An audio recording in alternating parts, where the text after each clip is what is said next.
নিঃস্ব অবস্থায় কি দোয়া করতে পারেন একজন মানুষ, এই দোয়াটা শিখে নেন, ইনশাআল্লাহ আপনার জীবনের সমস্ত সংকট কেটে যাবে ইনশাআল্লাহ। আমি নিজেও এই দোয়াটা বেশি বেশি করার চেষ্টা করি।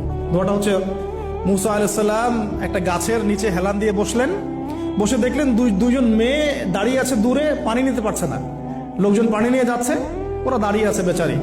মুসা আলাইহিস সালাম গিয়ে বললেন, কি সমস্যা আপনাদের? এটা নিয়ে আপনারা আবার মেয়েদের সাথে কথা বলার চেষ্টা করেন না, ঠিক আছে? তো মাহারাম গায়রা মাহারাম মেনে চলে। তারা বললেন যে আমাদের বাবা অনেক বৃদ্ধ মানুষ, আমরা পানি নিতে পারি না যতক্ষণ না আমাদের কম পানি নিয়ে চলে যায়।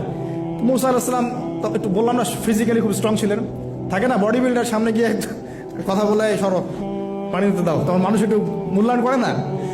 তো মুসা আলাইহিস সালাম এভাবে পানি নিয়ে দিলেন এবং বাছুরদেরকে পানি পান করালেন, করিয়ে গাছের নিচে এসে বসে আছেন। বসে বসে তিনি দোয়া করছেন, এই যে দোয়াটা তিনি দোয়া করছেন, রব্বি, একটা নেক কাজ করলেন, নেক কাজ করলেন না, মানুষের উপকার করলেন, নেক কাজ করে এসে গাছের নিচে বসে দোয়া করছে, আল্লাহ এখানে তো আমার খাবার পানি বাসস্থান কিছুই নাই, আমি কি করব? রব্বি ইন্নী লিমা আনজালতা ইলাইয়া মিন খায়রিন ফাকির, রব্বি ইন্নী লিমা আনজালতা ইলাইয়া মিন খায়রিন ফাকির। আবার বলেন, রব্বি ইন্নী লিমা আনজালতা ইলাইয়া মিন খায়রিন ফাকির। অর্থ হচ্ছে, হে আল্লাহ, তুমি তোমার পক্ষ থেকে আমার উপরে যে নিয়ামতগুলো দিবে, আমি এর জন্য ফকির হয়ে বসে আছি আল্লাহ। অর্থ বুঝে পড়বেন ভাই, নামাজ রোজা হজ জাকাত যাই করেন আল্লাহর ওয়াস্তে অর্থ বুঝে পড়বেন। অর্থ বুঝে পড়লে আপনার ইবাদতের স্বাদ পাবেন, তৃপ্তি পাবেন, আল্লাহর সাথে কানেকশন হবে, আল্লাহর নূর পাবেন, মাআরিফত পাবেন, সত্য স্বপ্নও দেখবেন তখন ইনশাআল্লাহ। তখন শুয়ে শুয়ে সত্য স্বপ্ন দেখবেন ইনশাআল্লাহ। আল্লাহ পাক তৌফিক দান করবেন। এবার আল্লাহ পাকের সাহায্য নেমে আসলো, ওই দুই মেয়ের মধ্যে একজন হেঁটে হেঁটে চলে আসে। এবার এই মেয়ের হাঁটা সম্পর্কেও কোরআন কথা বলেছে, সুবহানাল্লাহ। এই মেয়ে কিভাবে হেঁটে এসেছে এই হাঁটার বর্ণনাও কোরআন দিয়েছে। কোরআন বলেছে এই মেয়ে হেঁটে আসছে লাজুক পায়ে। কি পায়ে? এখন আপনি এই পুরো ওয়ার্ল্ডের মেয়েদের হাঁটা দেখেন, লজ্জা আছে? তাহলে মেয়েদের সাথে লজ্জা একটা গভীর সম্পর্ক আছে। এই মেয়ে প্রশংসা আল্লাহ পাক কোরআনে করলেন, লাজুক পায়ে লাজুক ভঙ্গিতে অবনত নয়নে সে হেঁটে আসলো। এখন আপনি কেলে যান, গো টু খেল, আপনাদের টুইন টাওয়ারে যান, দেখেন সবার হাঁটা চলা দেখেন। হায়া লজ্জার কোনো বালাই আছে এখানে? আমি গত লেকচারে বলেছিলাম যে আদম আলাইহিস সালাম এবং হাওয়া আলাইহিস সালাম, ইবলিস তাদের সাথে প্রথম যে আচরণ করেছে ওই ফল খাওয়ানোর পরে, সেটা কি? তাদের গা থেকে পোশাক খুলে পড়ে গেছে, মানে নগ্ন করে দিয়েছে আমাদের পিতামাতাকে। মহাবিশ্ব নগ্ন করে দিয়েছে কে? ইবলিস। তো এখন এই পৃথিবীতে আমরা যারা নগ্নতার চর্চা করছি, তার কার এজেন্ট আমরা বুঝতে বাকি আছে? আমার কথা কি বুঝতে পারছেন কিনা? এই কানেকশন মেলানোর চেষ্টা করেন, ডটসগুলো মেলানোর চেষ্টা করেন।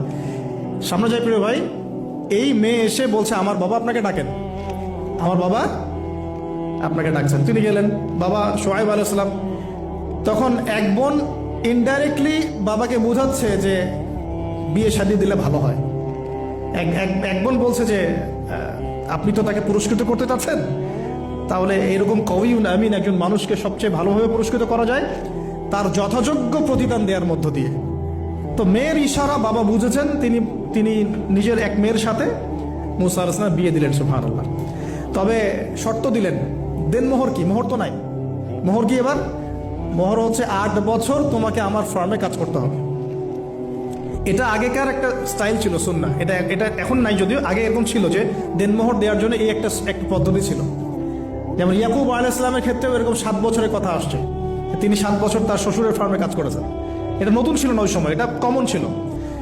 এখন যেমন আমাদের দেশে কমন 10 লাখ টাকা মোহর হবে, 10,000 টাকা দিব, বাকিটা সব বাকি, তাই না? তো এরকম আর কি কমন কিছু বিষয় থাকে আর কি। আস্তাগফিরুল্লাহ, মাফ করুক। বলবে বাসরাতে, বলবে আমাকে মাফ করে দাও। শুরুতেই নিজের গায়রথহীনতার পরিচয় দিল। আবার এদিকে শ্বশুরের কাছে মাশাল্লাহ মোটা অঙ্কের ডোনেশন নিতে চাচ্ছে, যৌতুক। বিয়ে আমাদের ওখানে মাশাল্লাহ মানে কেনা বেচা, মেয়ে বিক্রি করতেছে আর ছেলে কিনতেছে।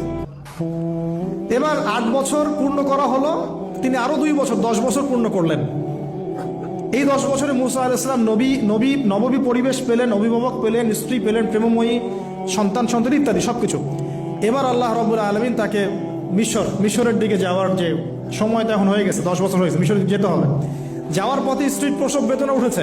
তখন মুসা আলাইহিস সালাম আগুন খুঁজছেন। আগুন কি খুঁজছেন ভাই?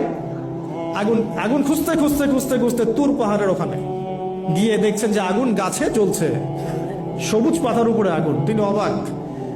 এই সময় আওয়াজ আসলো, বিসমিল্লাহির রহমানির রহিম, ইন্নী আনা রব্বুক ফাখলা'না আলাইক ইন্নাকা বিল ওয়াদিল মুকদ্দাসি তুয়া। মূসা, ইন্নানি আনা আল্লাহ লা ইলাহা ইল্লা আনা ফা'বুদনি ওয়া আকিমিস সালাতা লিযিকরি। মানে এখানে অনেকগুলো কথা আছে, সূরা তাহার মধ্যে আছে। আওয়াজ চতুর্দিক থেকে ভেসে আসলো। মহান আল্লাহ রব্বুল আলামিন তার শান অনুযায়ী, তার ইজ্জত অনুযায়ী তিনি যেভাবে কথা বলেন সেভাবে মূসা আলাইহিস সালামের সাথে কথা বললেন। আল্লাহু আকবার। বললেন, ইয়া মূসা, হে মূসা, ইন্নানি আনা আল্লাহ, নিশ্চয়ই আমি আল্লাহ, লা ইলাহা ইল্লা আনা, আমি ছাড়া কোনো ইলাহ নাই, ফা'বুদনি, তুমি আমার ইবাদত করো, ওয়া আকিমিস সালাতা লিযিকরি, আমার ইবাদতের জন্য সালাত কায়েম করো, আমার জিকিরের জন্য সালাত কায়েম করো, আমার স্মরণের জন্য সালাত কায়েম করো। ফাখলা'না আলাইক, তোমার জুতা খুলে ফেলো, ইন্নাকা বিল ওয়াদিল মুকদ্দাসি তুয়া, তুমি তুয়া উপত্যকায় আছো, পবিত্র তুয়া উপত্যকায় আছো। আদব শেখানো হলো, এভাবে অনেক কথোপকথন হলো। নবী মুসা আলাইহিস সালাম ভয় পেয়ে গেলেন এবং আল্লাহ পাক আরো কথা বললেন, ওয়া মা তিলকা বিয়ামিনিকা ইয়া মূসা।